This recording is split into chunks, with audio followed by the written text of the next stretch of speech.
दोस्तों, किसी ने सच ही कहा है कि कुछ चीजों पर साक्षात भगवान की कृपा होती है और यही कृपा 80 के दशक में दिखाए जाने वाले रामायण धारावाहिक के ऊपर भी देखने को मिली। तभी तो बालक रूपी भगवान राम और कौवे वाले सीन को लेकर कलाकारों का कई घंटों तक भूखे प्यासे काम करना, ये सब कुछ ऐसे हुआ मानो ईश्वर खुद इस धारावाहिक को बना रहे हो। लेकिन ये सब हुआ कैसे और किस तरह इस धारावाहिक को शूट करने के दौरान कलाकारों ने वो चमत्कार अनुभव किए जिसकी कल्पना कर पाना भी असंभव लगता है। 78 एपिसोड्स के रामायण धारावाहिक में दोस्तों ऐसी बहुत सी घटनाएं घटी हैं जिनके बारे में जानकर आपके भी होश उड़ जाएंगे। 1987 में दूरदर्शन पर देश के सबसे पहले धार्मिक सीरियल रामायण का प्रसारण हुआ था। रामानंद सागर ने सीरियल को बनाने में पानी की तरह पैसे बहा दिए।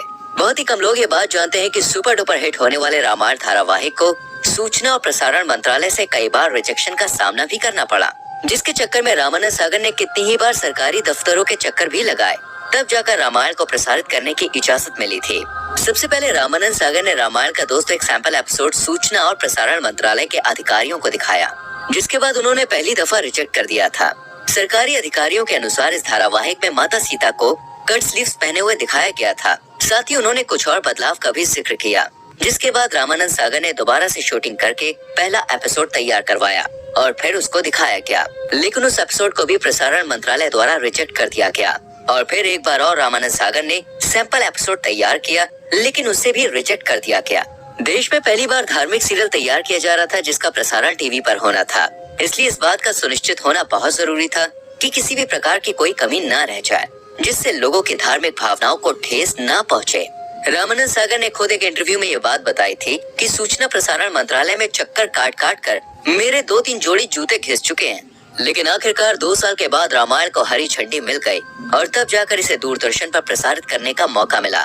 उस समय फिल्में जितने बजट में बन के तैयार होती थी, उससे ज्यादा पैसों में दोस्तों रामायण का एक एपिसोड तैयार किया जाता था। सबसे ज्यादा मजेदार इस धारावाहिक की शूटिंग के किस्से हैं, क्योंकि दोस्तों रामायण को शूट करने के लिए सही लोकेशन का ढूंढना बहुत जरूरी था, जिसमें काफी दिक्कतों का सामना भी करना पड़ा। वो एक ऐसी जगह चाहते थे जहाँ पहाड़, नदी, समुद्र और पेड़ पौधे सब कुछ हो, और मुंबई जैसी भीड़ भाड़ वाली जगह पर इस तरह का शूट कर पाना बहुत ही मुश्किल और महंगा था। ऊपर से रामायण में कई सारे किरदारों की जरूरत थी। इस वजह से शूटिंग के लोकेशन को लेकर रामानंद सागर ने भारत के कई सारे शहरों के चक्कर लगाए और फिर हरि भाई नाम के एक व्यक्ति ने उन्हें गुजरात में मौजूद एक बेहतरीन जगह का नाम बताया, और ये जगह थी दोस्तों उमरगांव, जहाँ रामानंद सागर गए और उन्हें ये जगह भाग गई, जिसके बाद सारी शूटिंग यहीं पर शुरू की गई। धारावाहिक के निर्माता निर्देशक रामानंद सागर के बेटे प्रेम सागर ने अपने एक इंटरव्यू में ये बात बताई कि सीरियल के निर्माण के पीछे दिव्य शक्तियों और साधुओं का मार्गदर्शन भी था, जिसके साक्षी वो स्वयं थे। वही बाल स्वरूप भगवान राम और काकभूषणी वाले सीन से जुड़ा एक किस्सा उन्होंने साझा किया। वो बताते हैं कि काकभूषणी बालक राम की परीक्षा लेने के लिए आते हैं, जिसके बारे में आपको भी पता होगा, लेकिन कौवे वाले सीन को फिल्माना दोस्तों बहुत कठिन था। एक तरफ एक नन्हा बालक, दूसरी तरफ कौवा, आखिर कैसे शूटिंग हो? सबसे पहले तो बड़ी मुश्किल से कौवा पकड़ा गया और उसे सेट पर लाया गया। लाइट और कैमरा ऑन हुआ और तब रामानंद सागर कौवे के पास गए और हाथ जोड़कर उसे प्रणाम किया और बोले कि हे काकभूषणी जी, मैं संकट में हूँ, कृपया मेरी सहायता करिए। इसके बाद जो हुआ उसे देखकर दोस्तों हर कोई हैरान था। एक मंझा हुआ कलाकार जिस तरह काम करता है, ठीक उसी तरह कौवा भी काम कर रहा था। प्रेम सागर बताते हैं कि जब पापा जी कहते थे कि बच्चे को देखो तो कौवा उसकी तरफ देखने लगता था। तब रामानंद सागर कहते थे तो वो रोटी लेने लगता था। वो बच्चे के साथ ऐसे खेल रहा था मानो भाई पालतू कौवा हो। ये सब देखकर कोई भी यही कहेगा मानो काकभूषणी जी स्वयं ही शूटिंग कर रहे हो। लेकिन जैसे ही कैमरा और लाइट ऑफ हुई, कौवा उड़कर ना जाने कहाँ गायब हो गया। रामायण में माता सीता का किरदार निभाने वाली दीपिका चिखलिया के अनुसार रामानंद सागर हर एक सीन को बिल्कुल परफेक्ट तरीके से करना चाहते थे। उन्हें किसी भी प्रकार की कमी नहीं चाहिए थी। वो रात में 2-3 बजे तक शूटिंग करते, इसलिए दीपिका पूरे महीने सेट पर ही बिताती। उनका मुंबई आना जाना भी नहीं हो पाता था। और आपको बता दें, जब रामायण की शूटिंग हुई तो उस टाइम दीपिका की उम्र सिर्फ 15 साल थी, और जब उन्हें ये रोल ऑफर हुआ तो उन्हें इस बात का बिल्कुल भी अंदाजा नहीं था कि ये सीरियल इतिहास रचने वाला है। दीपिका ने अपने एक इंटरव्यू में ये बात बताई कि सीता का किरदार करने के बाद उन्होंने कभी भी छोटी ड्रेस पहनी ही नहीं। दोस्तों, रामायण में काम करने वाले हर एक किरदार को लोग बिल्कुल असली समझते थे। भगवान राम का किरदार निभाने वाले अरुण गोविल को देखकर लोगों को ऐसा लगता कि जैसे भगवान राम आ गए हो। वो जहाँ कहीं भी जाते लोग इनके पैरों पर गिर जाते। यहाँ तक कि आज भी अरुण गोविल को लोग भगवान राम कह के ही बुलाते हैं। पर बहुत ही कम लोग ये बात जानते हैं कि भगवान राम के किरदार के लिए अरुण गोविल को पहले रिजेक्ट कर दिया गया था। जी हाँ, लेकिन बाद में इनकी मासूम और प्यारी मुस्कान को देखकर रामानंद सागर ने इन्हें अपना राम चुन लिया।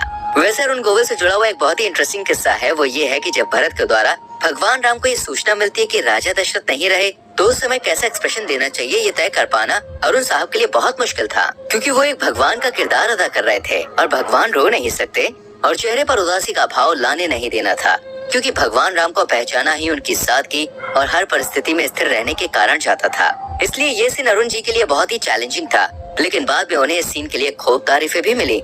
यहाँ तक कि भगवान राम की आंखों में आंसू देखकर जनता के भी आंसू छलक पड़े। लोग ये महसूस कर पा रहे थे कि पिता के जाने का गम भगवान राम को कितना हुआ है। भगवान राम के परम भक्त हनुमान जी का किरदार निभाने वाले दारा सिंह जी को भला कौन भूल सकता है। उन्होंने पर्दे पर इस किरदार को दोस्तों एकदम जीवंत बना दिया।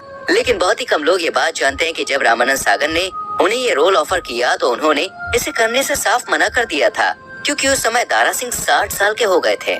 इसलिए अपनी उम्र का हवाला देकर उन्होंने काम करने से इनकार कर दिया। पर जब रामानंद सागर जी ने काम करने के लिए जिद करी, तब जाकर उन्होंने हनुमान जी का किरदार निभाने के लिए हाँ कह दिया, क्योंकि रामानंद सागर जानते थे कि अगर इस आइकॉनिक किरदार को कोई बलशाली इंसान कर सकता है तो वो सिर्फ दारा सिंह ही है। और इस किरदार को निभाने के लिए दारा सिंह ने अपनी श्रद्धा से चिकन मटन जैसी सभी चीजों को त्यागने की शपथ ली थी। दारा सिंह हनुमान जी के बहुत बड़े भक्त थे, इसलिए उन्होंने ये कहा था कि जब तक वो शूटिंग पूरी नहीं कर लेते तब तक वो चिकन मटन को हाथ भी नहीं लगाएंगे। और दोस्तों, नटखट लेकिन तेज लक्ष्मण का किरदार निभाने वाले सुनील लहरी को भी लोगों ने खूब पसंद किया।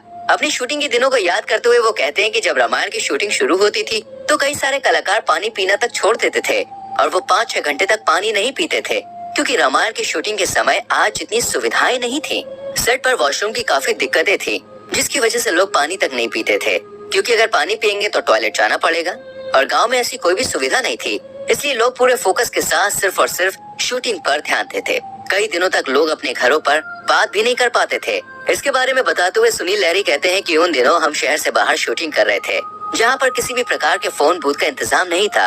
वहीं से कुछ दूरी पर टेलीफोन की सुविधा थी, जहाँ पर लोग जाकर अपने घर वालों से बात करने के लिए घंटों तक लाइन लगाकर खड़े रहते थे। वैसे तो रामायण की शूटिंग के दिनों के दोस्तों कई किस्से चर्चित हैं, लेकिन उनमें से एक किस्सा सुग्रीव के रोल को लेकर है। असल में रामायण में सारी कास्टिंग हो चुकी थी, लेकिन रामानंद सागर सुग्रीव के किरदार को लेकर काफी चिंतित थे। उन्हें इस रोल के लिए कोई बेहतरीन कलाकार मिल ही नहीं रहा था और इस परेशानी में वो एक दिन भगवान राम का नाम लेकर सोए और फिर सुबह बहुत ही गजब का चमत्कार हुआ। अगले ही दिन इंदौर से एक अच्छी पर्सनैलिटी का पहलवान आया, जिसे तुरंत ही सुग्रीव के रोल के लिए सेलेक्ट कर लिया गया। और ये रोल निभाने वाला कोई और नहीं बल्कि दोस्तों श्याम सुंदर थे, जिनका हाल ही में निधन हुआ है। और इस तरह के कई सारे किस्से रामायण की शूटिंग के दौरान हुए, जिन्होंने इस धारावाहिक को दोस्तों हमेशा हमेशा के लिए अमर करके सबके दिलों में बसा दिया। ये धारावाहिक आज भी बहुत ही खास और नायाब है और 100 साल बाद भी जब लोग इसे देखेंगे ना तो ये उतना ही अच्छा लगेगा, कमाल का लगेगा कि सबके दिलों में उतर जाएगा। बाकी सीरियल के बारे में आपका क्या ख्याल है, हमें कमेंट करके जरूर बताना। वीडियो को लाइक और शेयर करना। आने वाली वीडियोस को देखने के लिए चैनल को सब्सक्राइब करके बेल आइकन प्रेस करें, जिससे आने वाली वीडियोस आपसे मिस ना हो। गाइस, मिलते हैं अगली वीडियो में। अपना बहुत ख्याल रखें।